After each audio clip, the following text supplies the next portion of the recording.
حضرت انس بن مالک رضی اللہ تعالیٰ عنہ ارشاد فرماتے ہیں کہ ہم نبی پاک علیہ السلام کی بارگاہ عالی مرتبت میں حاضر تھے۔ اچانک نبی پاک علیہ السلام نے مسکرانا شروع کیا، یہاں تک کہ میرے پیارے محبوب صلی اللہ تعالیٰ علیہ وسلم کے مقدس دانت مبارک ظاہر ہو گئے۔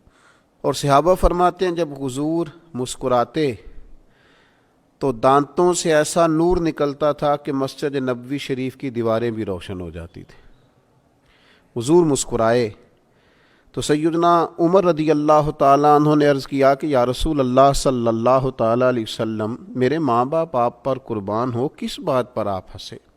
تو نبی پاک صلی اللہ تعالیٰ علیہ وسلم نے فرمایا، میرے دو امتی قیامت کے دن اللہ کی بارگاہ میں کھڑے ہوں گے، اور ان میں سے ایک عرض کرے گا، یا اللہ، اس میرے بھائی نے مجھ پر ظلم کیا تھا، میرے اوپر اس نے جبر کیا تھا، تو مجھے اپنا حق اس سے لے کر دیا جائے۔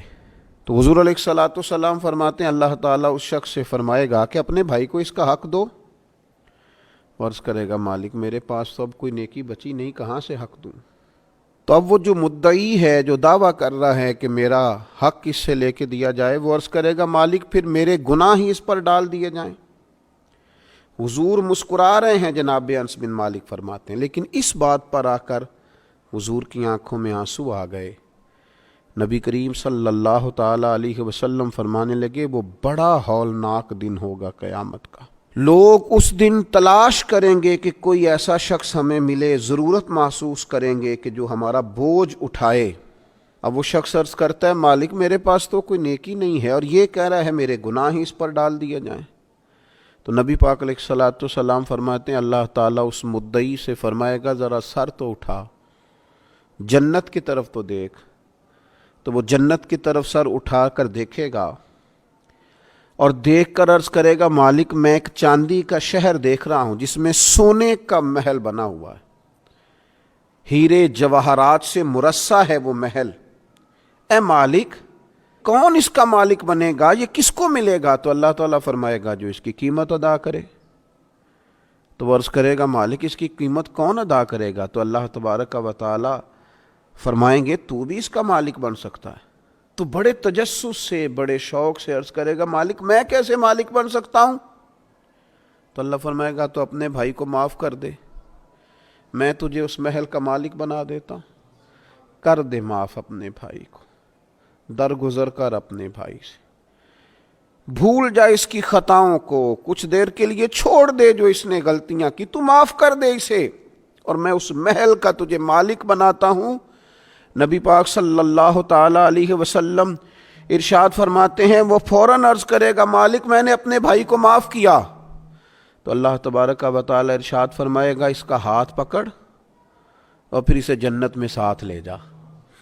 جا، گویا میں نے اسے بھی جنت دی۔ یہاں شارحین حدیث نے لکھا ہے کہ یہ جس کو کہا جا رہا ہے کہ اس کو پکڑ کے جنت میں لے جا، اگرچہ اس سے غلطیاں ہوئی لیکن بعد میں اس نے توبہ سچی کی، اس نے اللہ کی بارگاہ میں گڑ گڑا کے معافیاں مانگی، اس نے کوشش کی حق ادا کرنے کی۔